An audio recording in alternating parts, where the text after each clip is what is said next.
नसीब का लिखा किसी एक गांव में बहुत ज्ञानी पंडित रहा करता था। पंडित आजू बाजू के सारे ही गांवों में बहुत प्रख्यात था और इसी वजह से धनवान भी। पंडित का परिवार ज़्यादा बड़ा नहीं था। पंडित अपनी पत्नी के साथ अपने बहुत बड़े घर में अकेला रहता था, क्योंकि पंडित का कोई बेटा नहीं था और एक बेटी थी जिसका विवाह पास के गांव में एक श्रीमंत के लड़के से हो चुका था। पंडित ने शादी से पहले अपने होने वाले दामाद की अच्छे से जांच पड़ताल की थी और अपनी बेटी का भविष्य भी ठीक से पढ़ा था।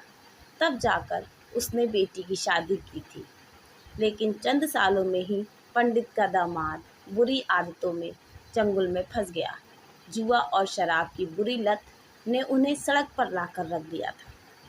अपनी बेटी की ऐसी दुर्दशा देखकर पंडित की पत्नी काफ़ी दुखी होती थी और अक्सर पंडित को कहा करती थी, तुम जाकर उनकी मदद कराओ।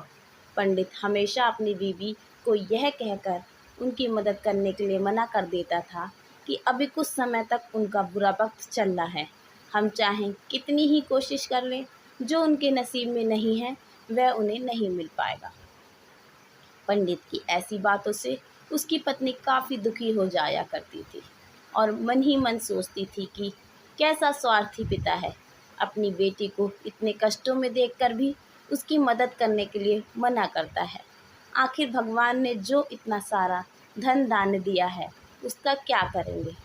हमें कोई और औलाद भी तो है नहीं, ले देकर यही एक बेटी है और उसके लिए भी कुछ नहीं करेंगे तो किसके लिए करेंगे। पंडित ऐसा नहीं सोचता था।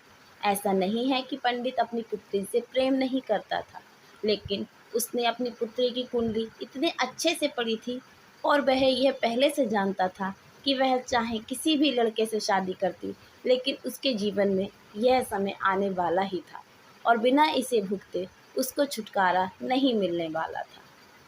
एक दिन खाने पीने के लिए मोहताज हो चुके पंडित के बेटी और दामाद उसके घर पर आए। पंडित ने और उसकी बीवी ने दोनों का खूब आदर सत्कार किया और खूब अच्छा खाना खिलाया।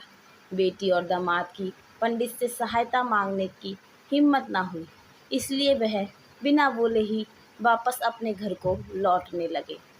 लेकिन माँ तो माँ होती है, पंडिताइन से रहा नहीं गया और बिना पंडित की इजाज़त के उसने चोरी छुपे बूंदी के लड्डू बनाकर उसमें सोने के सिक्के रख दिए और बेटी और दामाद को दे दिए, ताकि बेटी दामाद की कुछ आर्थिक सहायता हो सके। पंडिताइन ने यह बात भी जान गई थी कि बेटी और दामाद शर्म के मारे उनसे मदद नहीं मांग रहे थे, इसलिए वह बिना बोले ही वापस अपने घर को लौटने लगे। लेकिन माँ तो माँ होती है, पंडिताइन ने रहा नहीं गया और बिना पंडित की इजाज़त से चोरी छुपे बूंदी के लड्डू बनाकर उसमें सोने के सिक्के रख दिए और बेटी दामाद को दे दिए, ताकि बेटी दामाद की कुछ आर्थिक सहायता हो जाए। पंडिताइन यह भी जान गई थी कि बेटी दामाद शर्म के मारे उनसे मदद नहीं मांग रहे हैं, इसलिए उसने बेटी दामाद को भी लड्डुओं में छिपे सिक्कों के बारे में कुछ नहीं बताया। जाहिर सी बात है कि जब वो लोग घर पर जाकर लड्डू खाएंगे तो उन्हें उसमें सोने के सिक्के मिल जाएंगे। इस तरह बिना उनके मांगे ही उन तक मदद पहुंच जाएगी, सोचकर पंडिताइन मन ही मन अपने बेटी दामाद की मदद करने के लिए खुश होने लगी।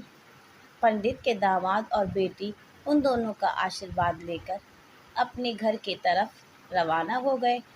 उन दिनों गाड़ियाँ तो होती नहीं थी, घोड़ा गाड़ी या बैलगाड़ी चलती थी। पैसे न होते तो और चीज़ों के लेन देन से भी व्यवहार होता था। बेटी और दामाद का गांव पंडित के घर से कोसों दूर था, फिर भी पैसों की कमी के चलते वह चलकर अपने गांव की तरफ निकल पड़े। थोड़ी दूर ही चले थे कि पंडित की बेटी के पैर में मोच आ गई और अब उसको चलना भी मुश्किल हो गया। पंडित के दामाद ने जब देखा कि उसकी बीवी अब बिल्कुल चलने में सक्षम नहीं है, तो उसने एक टांगा अपने घर तक किराए पर ले लिया। दोनों पति पत्नी टांगे में बैठकर घर तक पहुंच गए, लेकिन टांगे वाले को देने के लिए उनके पास पैसे नहीं थे। इसलिए पंडिताइन ने जो बूंदी के लड्डू उन्हें दिए थे वही किराए के तौर पर उस टांगे वाले को दे दिए। टांगे वाला बूंदी के लड्डू को लेकर वहाँ से चला गया। टांगे वाला अपने घर की तरफ जा रहा था, तब उसे एक हलवाई की दुकान दिखी। उसने सोचा कि थोड़े से बूंदी के लड्डुओं से मेरे घर के लोगों का पेट थोड़ी भरने वाला है। इससे अच्छा मैं इन बूंदी के लड्डुओं को बेचकर उनसे कुछ चावल खरीद लेता हूँ। टांगे वाले ने बूंदी के लड्डू हलवाई को बेच दिए। जिस गांव में वह हलवाई रहता था, उसी गांव में एक आदमी ने अपने घर पर पूजा रखी थी और उसी पंडित को उस पूजा के लिए बुलवाया था। पूजा में लगने वाले प्रसाद के लिए उस आदमी ने उसी हलवाई के बूंदी के लड्डू लिए जहाँ पर उस टांगे वाले ने बेचे थे। हलवाई ने भी उस आदमी को टांगे वाले से खरीदे हुए लड्डू ही पहले दिए ताकि वह खराब ना हो जाएं, क्योंकि वह नहीं जानता था यह लड्डू कब बने हैं।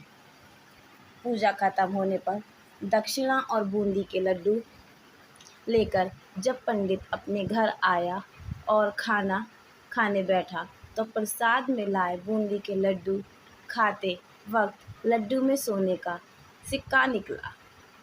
इस घटना को देखकर पंडिताइन की आंखों से आंसू बहने लगे। पंडित ने जब पंडिताइन से उसके रोने का कारण पूछा, तो पंडिताइन ने पंडित को सब कुछ बताया और पंडित से उनकी बातों पर भरोसा ना करने के लिए माफ़ी मांगी। पंडित ने पंडिताइन के आंसू पोंछे और कहा कि तुम्हारी तरह मैं भी हमारी बेटी को बहुत प्रेम करता हूँ, लेकिन अगर हम उनकी अब मदद करते हैं तो दामाद हमसे अपेक्षा हमेशा ऐसे ही मदद की अपेक्षा रखेगा और अपनी बुरी आदतों को कभी नहीं छोड़ेगा। पंडिताइन भी अब पंडित की बातों से सहमत हो गए। 2-3 महीने बीत गए।